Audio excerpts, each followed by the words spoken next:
গভীর রাতে হঠাৎ খুলে গেল একটি আলমারির দরজা, আর তাতেই থমকে গেল জন্মদিনের হাসি।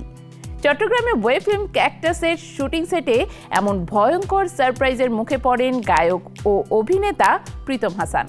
জন্মদিনে স্ত্রী শাহতাজ মুনিরা হাশেম 40 মিনিট আলমারিতে লুকিয়ে থেকে দেন আজীবন মনে রাখার মতো এক সারপ্রাইজ। গভীর রাত, শুটিং সেটে নীরবতা আর হঠাৎ খুলে যাওয়া একটি আলমারির দরজা, যেন বাস্তবের মাঝেই ঢুকে পড়েছিল হরর সিনেমার দৃশ্য। জন্মদিনে এমন অভিজ্ঞতা যে আজীবন মনে গেঁথে থাকবে তা বলাই বাহুল্য। আর এই ভয়ঙ্কর অথচ ভালোবাসায় মোড়া সারপ্রাইজের কেন্দ্রেই ছিলেন জনপ্রিয় গায়ক অভিনেতা প্রীতম হাসান। এই মুহূর্তে সঙ্গীত জগতের অন্যতম ব্যস্ত আলোচিত তারকা প্রীতম হাসান। গান দিয়ে যেমন নিয়মিত হিট উপহার দিচ্ছেন, তেমনি অভিনয়েও সমানভাবে সক্রিয় তিনি। মঙ্গলবার ছিল এই গায়ক অভিনেতার জন্মদিন। দিনভর সহকর্মী ও অনুরাগীদের শুভেচ্ছা ও ভালোবাসায় ভেসেছিলেন তিনি। তবে জন্মদিনের সবচেয়ে স্মরণীয় মুহূর্তটি এসেছে একেবারেই অপ্রত্যাশিত জায়গা থেকে, স্ত্রী অভিনেতা শাহতাজ মুনিরা হাশেমের কাছ থেকে। জানা যায়, নিজেই জন্মদিনে চট্টগ্রামের নতুন ওয়েব ফিল্ম ক্যাকটাসের শুটিংয়ে ব্যস্ত ছিলেন প্রীতম। শুটিংয়ের চাপ, কাজের ব্যস্ততায় দিনটি যে আলাদা কিছু হতে যাচ্ছে তা তিনি কল্পনাও করেননি। কিন্তু ঠিক তখনই চুপিসারে পরিকল্পনা বাস্তবায়ন করেন শাহতাজ।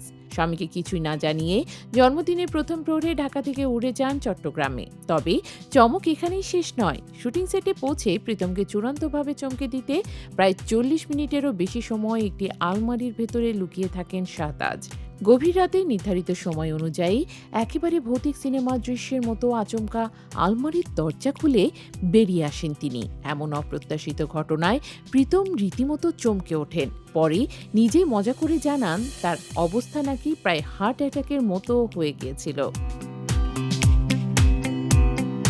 এই বিশেষ মুহূর্তের কথা প্রীতম হাসান নিজেই সামাজিক যোগাযোগ মাধ্যমে শেয়ার করেন। স্ত্রীর সঙ্গে কেক কাটার একটি ছবি পোস্ট করে তিনি লেখেন, চট্টগ্রামে উড়ে এসে সরাসরি ক্যাকটাসের সেটে হাজির।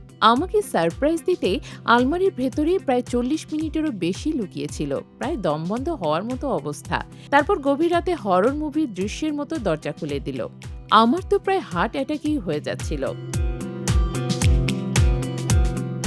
সবশেষে স্ত্রীর প্রতি ভালোবাসা ও কৃতজ্ঞতা জানিয়ে প্রীতম লেখেন, সবচেয়ে বড় আর সবচেয়ে ভয়ঙ্কর সারপ্রাইজ দেওয়ার জন্য ধন্যবাদ। এটা আজীবন মনে রাখার মতো।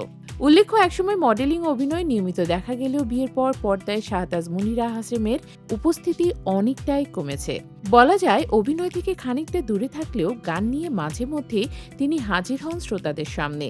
ভালোবাসা কখনো ফুল আর কেকেই সীমাবদ্ধ থাকে না, কখনো তা হয়ে ওঠে এক আলমারির ভেতরে লুকিয়ে থাকা সাহসী সারপ্রাইজ।